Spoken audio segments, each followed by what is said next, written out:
Hi everyone, welcome back to my channel. My name's Anna, and today I'm going to be doing my July wrap-up. So without further ado, let's get straight into it. The first book I read was The Hole by Hiroko Oyamada. It's a very short book. It's about 100 pages.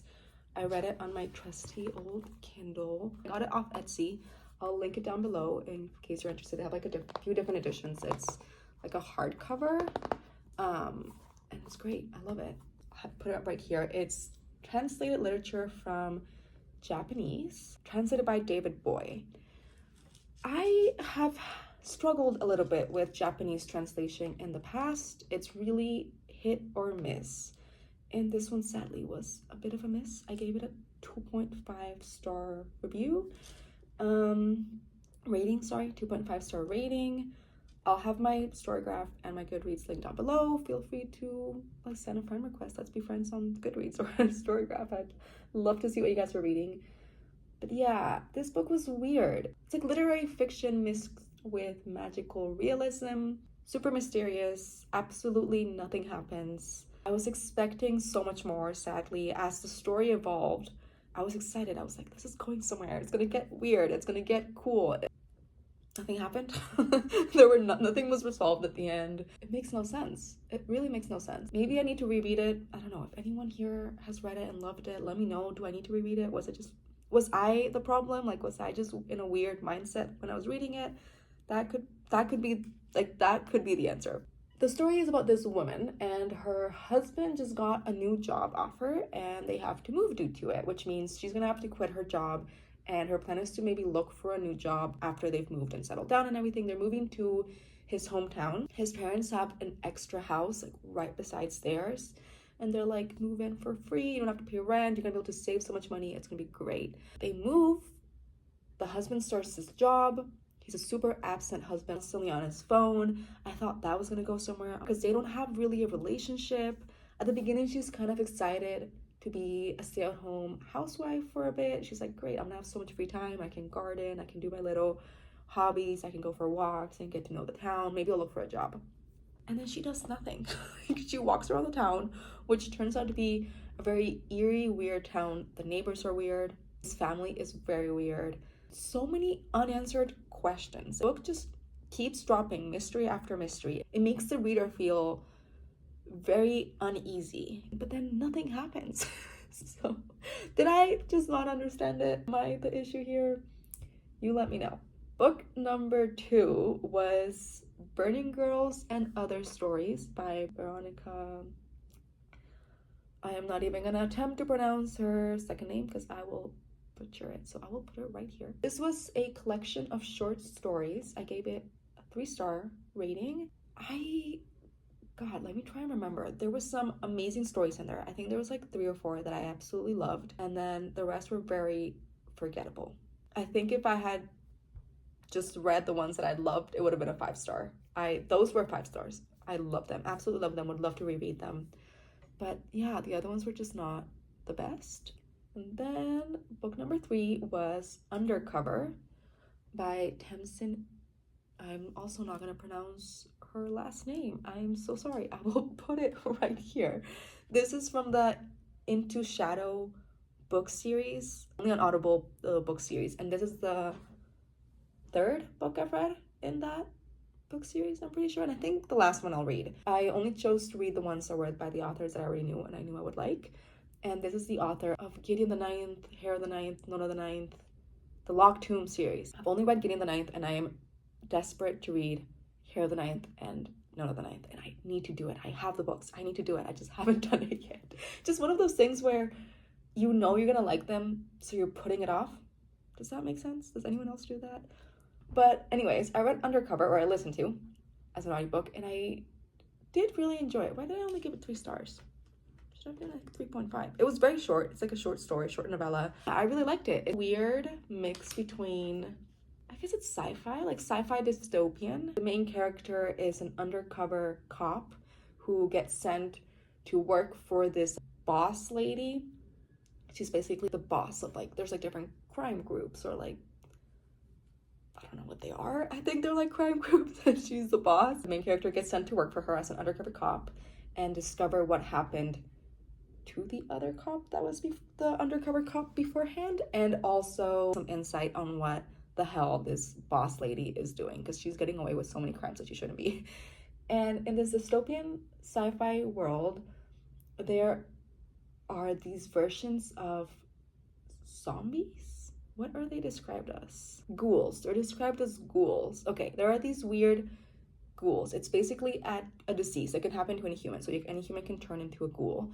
And when you turn into a ghoul, there's like different levels of ghouls, but they're mostly pretty stupid, no longer human, like can't have conversations, can't have human thoughts, blah, blah, blah. Their only desire is to eat human flesh. And this boss lady has a ghoul with her that is a little bit different than other ghouls.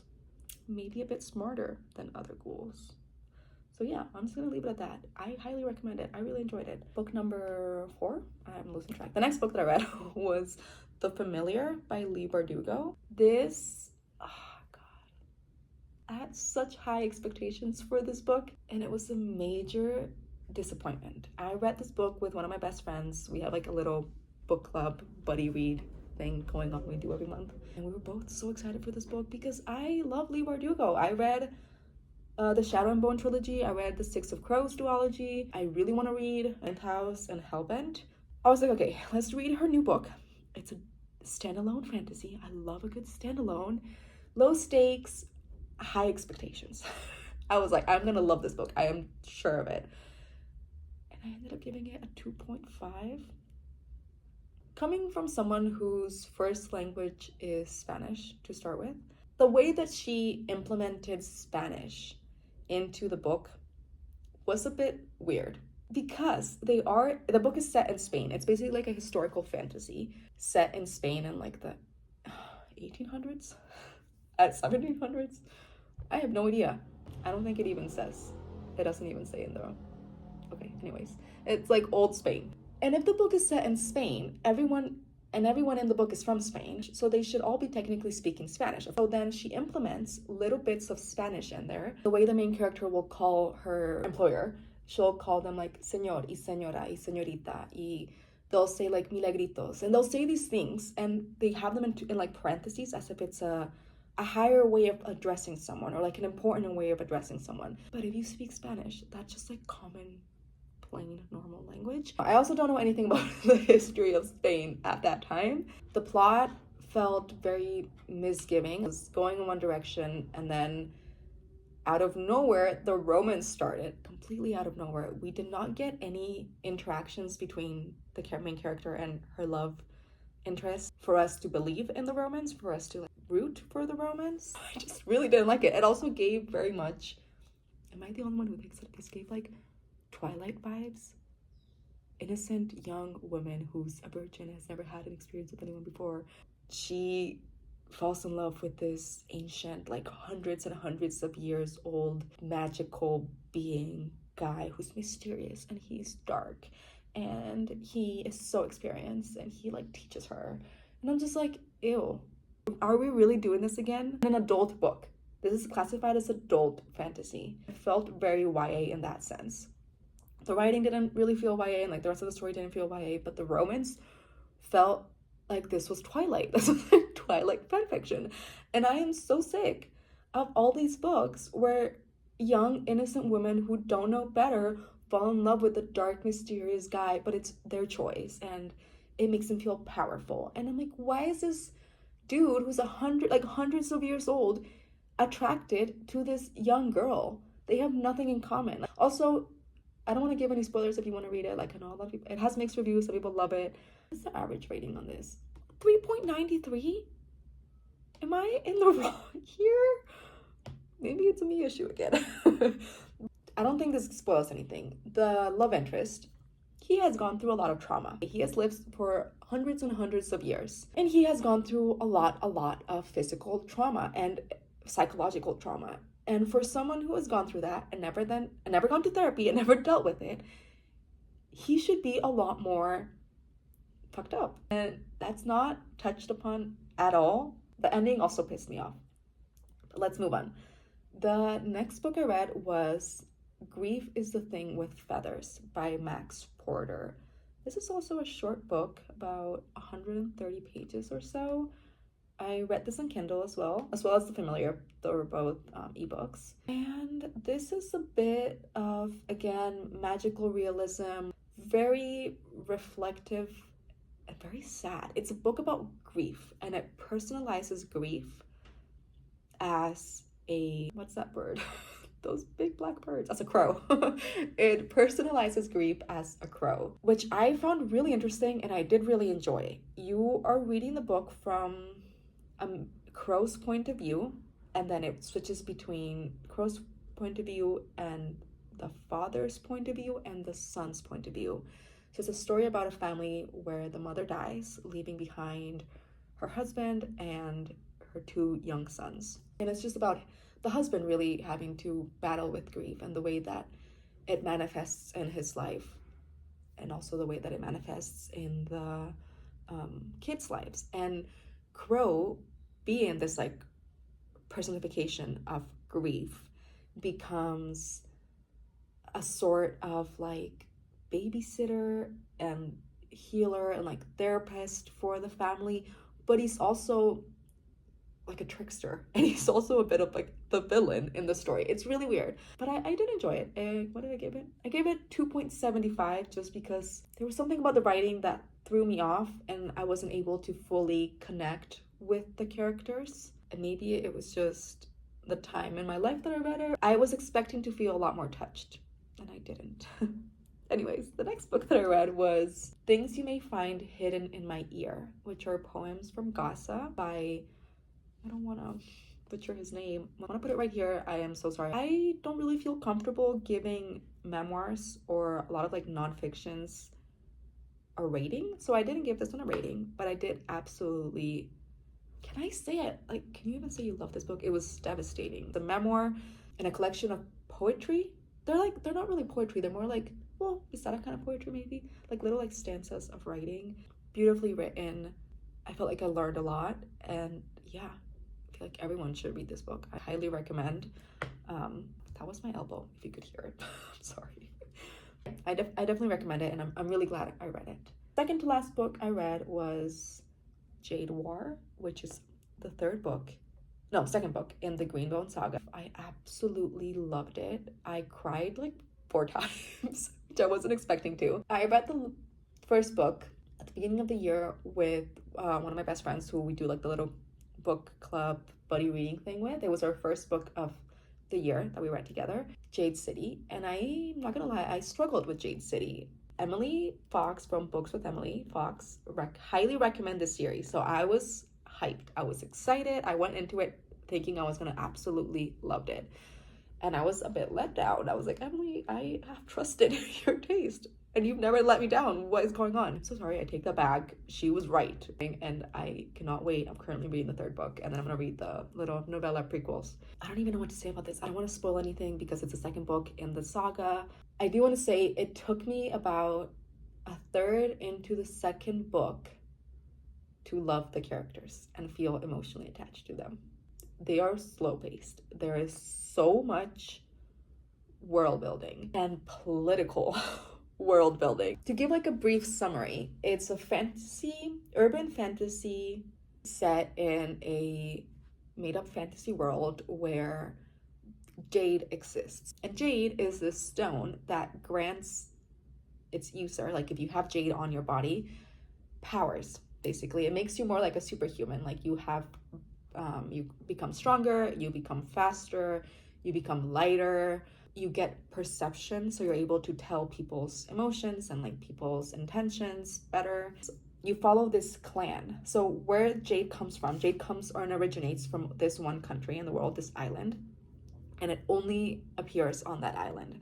So this island is pretty much ruled by jade, and it's ancient and it has so much cultural weight to it and religious weight to it. And the way that this world has been created and built is incredibly well done. By these books are written by Fonda Lee, by the way, and she's one of the best writers when it comes to world building and creating it. She makes it feel so real, and she gives you so much insight, which I think is why it was hard for me to get into the first book at the beginning, because you have to get through a lot of world building before you finally start getting, at least for me, emotionally attached to the characters, and you jump back and forth between different characters are all part of this one clan and this one family. And there's a war going on because of multiple different reasons. I don't want to spoil anything. I don't even know if I would describe this in the proper way, but I highly recommend, and I'm so excited to finish this saga. I'm honestly like putting it off. I don't want to finish the third book too quickly because then it's over. So I did start it, and now I'm like, do I just like let it sit there for a while? I don't want to let go. Like I was a wreck at the end of Jade War. I was crying my eyes out.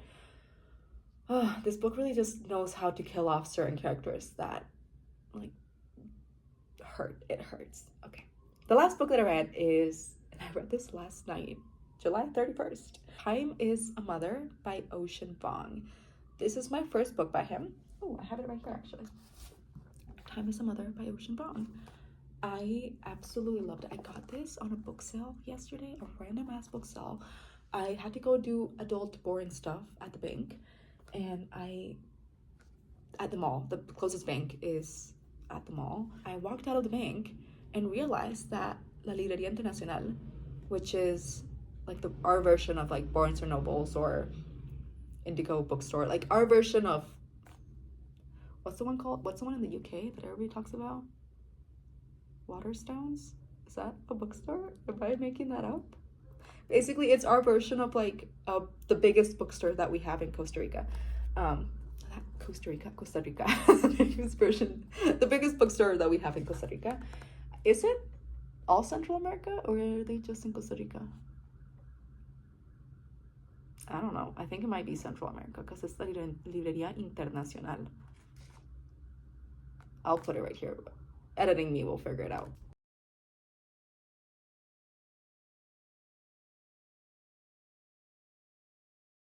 So I did look it up, and it turns out I'm an idiot. It's just in Costa Rica. I guess I was being very silly in thinking that its name meant in multiple countries. Because they're like new books. No. But anyways, they were having a book sale with the video. Books that were slightly damaged, and they had a 55% discount. Well, 50% discount. You got an extra 5% if you were like a member of the bookstore, which I am.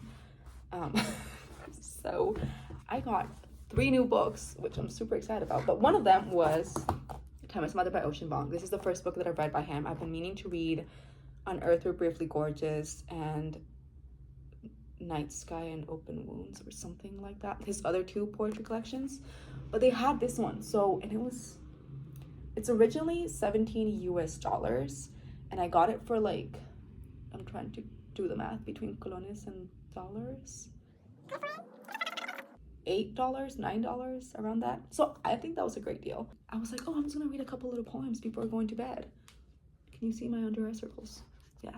I stayed up and I finished it, and I underlined the hell out of it, and I had to get out of bed, stand on my desk, and underline the hell out of this book because it was beautiful. And I'm immediately ordering the other 2 poetry collections that he has, because highly recommend. I gave it a 4-star, just because I think I'll like the other ones even more. Everybody, like, the other ones have higher reviews. So yeah. And just to finish off this video with a little book haul, I got that one, and then I got another poetry collection, Leaves of Grass by Walt Whitman. So I don't actually know how many of his poems are in here, but one of the first poems that I remember reading and loving in high school was the poem What is Grass by Walt Whitman. And I had it printed and up on my wall for years throughout high school. I've read it a million times. So I was like, why not get more of his poetry? Because I have not read any more of his poetry. Am I wrong? Are these not poems? No, they are. Okay. Why don't they have titles? Oh, they do. Okay, never mind. I was like, Walt Whitman, let's buy it. This is also like $8, I think. Originally, it was around, God, why am I so bad at math? $18 or so. So, and I'm talking US dollars, just by the way. But yeah, I thought that was a great deal. And last but not least, guys, I wanted to get like 6 books, but that was not financially responsible of me, especially because I haven't grocery shopped yet, and now I'm gonna have to see how that goes after spending money on these. But yeah, you know, the life of a broadcast student. But anyways, I got The Shadow of the Gods by John Wayne. I'll put his name right here. This is the first book of this series, which I've been really meaning to read. Emily again recommended these. They had the first and the second, and I wanted so badly to get both because they were in good condition. Like, the only thing is that it's like slightly damaged here, but apart from that, well, maybe like a little bit scratched. Apart from that, it's in great condition. And this book originally is about, well, in the States, $19, but at the Librería Internacional, it was more like $35. So the fact that I got this for $15, like, what a freaking steal. I don't know when I'm gonna get around to reading this, but I'm excited. And I might have to go back and get the second one if it's still there. Like, is that irresponsible of me? Should I read the first one and make sure I like it before I get the second one? But they're also so affordable. Like, if I don't get it and then I like it, I'm gonna have to buy it full price, right? Anyways, that is that on that. Those were the books that I read in July of 2024. I hope you enjoyed this video. Let me know down below the books that you read during July, which were your favorites, which were your disappointments. July was definitely not my best month, but it got better towards the end. So I'm hoping that August is gonna be better. I hope you're having a great day wherever you are, and I'll see you next time.